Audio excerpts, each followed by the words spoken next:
क्या आपने कभी सोचा है कि कोई गीत सिर्फ सुरों का मेल नहीं होता, वो एक आत्मा होती है जो पीढ़ियों को एक साथ जोड़ती है। और जब बात हो वंदे मातरम की, तो ये केवल शब्द नहीं है, ये भारत की आत्मा की आवाज है। आज से 150 वर्ष पहले एक कवि ने अपनी कलम से जो शब्द रचे, वो आज भी हर भारतीय के दिल में देशभक्ति की ज्वाला जगाते हैं। और इसी ऐतिहासिक अवसर पर महाराष्ट्र की सरकार ने एक अभूतपूर्व पहल शुरू की है। 31 अक्टूबर से 7 नवंबर तक राज्य के हर स्कूल में वंदे मातरम सप्ताह मनाया जाएगा। नमस्कार, आपके साथ मैं हूं वात्सल्य सारथी कसौदन और आज के इस स्पेशल एडिशन में, कड़क के स्पेशल एडिशन में आपका स्वागत है। इस साल देश के राष्ट्रीय गीत वंदे मातरम की रचना के 150 वर्ष पूरे हो रहे हैं। इस अवसर पर महाराष्ट्र सरकार ने राज्य के सभी स्कूलों को 31 अक्टूबर से 7 नवंबर के बीच वंदे मातरम गीत के सभी पदों का सामूहिक गायन और गीत के इतिहास को दर्शाने वाला एक प्रदर्शनी आयोजित करने का निर्देश दिया है। ये पहल ठाणे स्थित राजमाता जीजाबाई ट्रस्ट के आग्रह पर की गई है, जिसने शिक्षा विभाग को पत्र लिखकर वंदे मातरम के 150वें वर्ष को विशेष रूप से मनाने का सुझाव दिया था। इसके बाद शिक्षा विभाग ने सभी शिक्षा आयुक्तों को इस संबंध में निर्देश भेजे हैं। राज्य बोर्ड से संबद्ध स्कूलों की कक्षाएं दिवाली अवकाश के बाद 3 नवंबर को फिर से शुरू हो रही हैं, जबकि सीबीएसई और आईसीएसई स्कूल पहले से ही खुल चुके हैं। ऐसे में यह कार्यक्रम दूसरे सत्र की शुरुआत में आयोजित किया जाएगा। स्कूल शिक्षा विभाग के अतिरिक्त सचिव AR कुलकर्णी ने इस संबंध में एक परिपत्र के माध्यम से शिक्षा आयुक्तों को निर्देश जारी किया है। ठाणे स्थित राजमाता जीजाबाई ट्रस्ट द्वारा वंदे मातरम गीत की 150वीं वर्षगांठ के उपलक्ष्य में शिक्षा विभाग को एक पत्र भेजा गया था। इसी के मद्देनजर स्कूलों में विभिन्न कार्यक्रम आयोजित करने के निर्देश जारी किए गए हैं। राज्य बोर्ड से संबंधित स्कूलों की कक्षाएं दिवाली की छुट्टियों के बाद 3 नवंबर को फिर से शुरू हो रही हैं। बंकिम चंद्र चट्टोपाध्याय द्वारा रचित भारत की राष्ट्रीय गीत वंदे मातरम 31 अक्टूबर 2025 तिथि के अनुसार कार्तिक शुक्ल नवमी को और ग्रेगोरियन कैलेंडर के अनुसार 7 नवंबर 2025 को 150 वर्ष पूरा करेगा। राज्य के स्कूलों में प्रतिदिन वंदे मातरम गीत की केवल पहली 2 पंक्तियां ही गाई जाती हैं। हालांकि 150वीं वर्षगांठ के उपलक्ष्य में 31 अक्टूबर से 7 नवंबर तक राज्य भर के सभी माध्यमों और सभी प्रबंधन स्कूलों में पूरा वंदे मातरम गीत गाया जाएगा। इसके अतिरिक्त स्कूल के प्रवेश द्वार या मुख्य हॉल में गीत के इतिहास को दर्शाती हुई एक प्रदर्शनी लगाई जाएगी। शिक्षा आयुक्त को भेजे गए पत्र में इनसे संबंधित सारी बातों को स्कूलों को निर्देश जारी कर दिया गया है। आइए नजर डालते हैं इस देश गीत के इतिहास पर। ये कहानी है 1875 की बंगाल में जन्मे साहित्य सम्राट बंकिम चंद्र चट्टोपाध्याय। उस समय ब्रिटिश शासन की बंदिशों के बीच भारत की स्वतंत्रता की कहानी लिख रहे थे और कल्पना कर रहे थे। उनकी कलम से निकले 2 शब्द वंदे मातरम आगे चलकर पूरे स्वतंत्रता आंदोलन का मंत्र बन गया। ये गीत सबसे पहले उनके उपन्यास आनंद मठ, जो कि 1882 में प्रकाशित हुआ था, उसमें है। इसमें उन्होंने भारत भूमि को मां के रूप में चित्रित किया, जिसके शब्द थे सुजलाम सुफलाम मलयज शीतलाम सस्य श्यामलाम मातरम, यानी हे मां भारती, तू हरी भरी संपन्न और शीतल वायु से परिपूर्ण है। बंकिम चंद्र ने यह गीत उस दौर में लिखा जब राष्ट्रवाद सिर्फ एक भावना नहीं बल्कि विद्रोह था। उन्होंने मातृभूमि को देवी के रूप में प्रस्तुत किया, भारतीयों के दिल में स्वाभिमान की चिंगारी जला दिया। फिर आया वो दौर जब वंदे मातरम एक गाने से बढ़कर क्रांति की पुकार बन गया।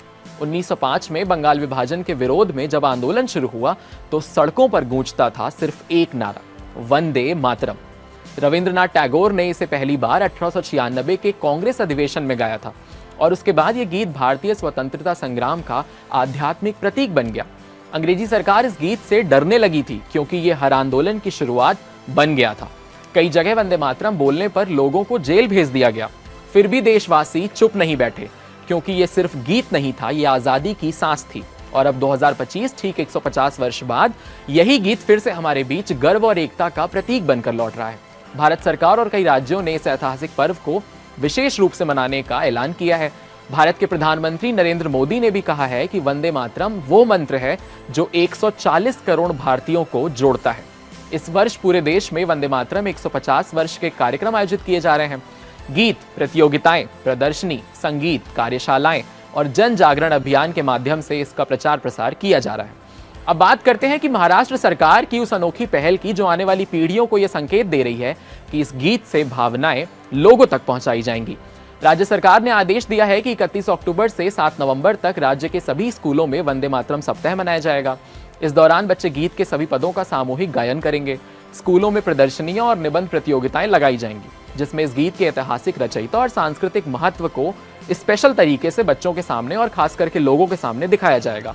शिक्षकों को भी निर्देश दिया गया कि वे विद्यार्थियों को इस गीत का असली मतलब और भावना के साथ अर्थ समझाएं। और सबसे खास बात, ये पहल राजमाता जीजाबाई ट्रस्ट के सुझाव पर की गई है। तो जीजाबाई, जिन्होंने शिवाजी महाराज को देशभक्ति का संस्कार दिया था, उनके नाम का ये ट्रस्ट आज भी पीढ़ी में वही देशभक्ति की भावना जगाने का माध्यम बन रहा है। अब इस मामले में विवाद क्या है और ये विवाद इतना गहराता क्यों जा रहा है, आइए जानते हैं। महाराष्ट्र यूनिट के समाजवादी पार्टी के अध्यक्ष अबू आजमी आज इस बात पर भड़क गए कि सरकार एक विशेष धर्म को खुश करने के लिए ये सारे काम कर रही है और कहीं ना कहीं एक विशेष तबके को इस मामले में इस कार्यक्रम के जरिए उन पर थोपा जा रहा है। आइए सुनवाते हैं कि क्या कुछ कहा है अबू आजमी ने। देखिए, ऐसा है कि सबकी अपनी अपनी आस्था होती है। खास तौर से मुस्लिम धर्म में, इस्लाम में सबसे ज्यादा माँ का सम्मान है। माँ को सेवा करेंगे तो उनके पैरों के नीचे स्वर्ग है, लेकिन माँ का सजदा नहीं किया जाता। सजदा या नमन, किसी के आगे झुकना, वो सिर्फ अल्लाह के आगे, क्योंकि हमारा मानना है कि अल्लाह एक है और पूरी दुनिया, सूरज, आसमान, जमीन सब उसने बनाया और हम उसी के सामने सजदा करते हैं, उसी के सामने नमन करते हैं और किसी सामने नमन नहीं करते। लेकिन बहुत सारे लोग, शराब मना है इस्लाम में, बहुत सारे लोग पीते हैं। जिना मना है, बहुत से लोग करते हैं। जिसकी मर्जी हो करे, जिसकी मर्जी हो नहीं करे। अब राष्ट्रभक्ति के लिए भी अगर ये सुनना पड़े कि हम नहीं, हम क्यों करें, हम क्यों के सवाल का जवाब नहीं दे सकते, लेकिन सवाल ये उठता है कि हर बार धर्म को राष्ट्रभक्ति से जोड़ना नेताओं के लिए आसान हो गया है। क्या अब सिर्फ यही बचा है कि प्रमाण और प्रतिकार की सियासत में सिर्फ राष्ट्रभक्ति को भी आप ले आएंगे? तो सोचिए, 1875 में जब बंकिम चंद्र चट्टोपाध्याय ने वंदे मातरम लिखा, तब शायद उन्हें भी अंदाजा नहीं होगा कि ऐसा कुछ हो सकता है।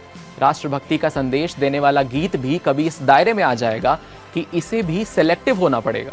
खैर, ये गीत आने वाले 100-125 सालों तक भारत के दिल की धड़कन बन जाएगा। आज जब स्कूलों में बच्चे इसे गाएंगे तो ये सिर्फ गीत नहीं होगा, ये होगा आभार उन सभी वीरों के लिए जिन्होंने इसे अपने रक्त से अमर कर दिया।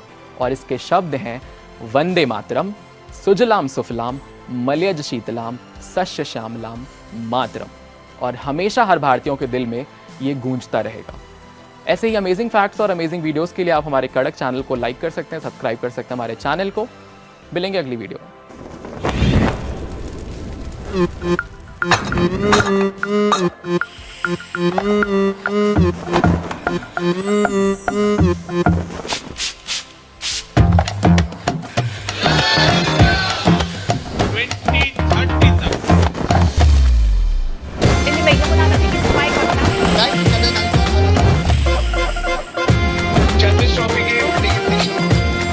ये कड़क है।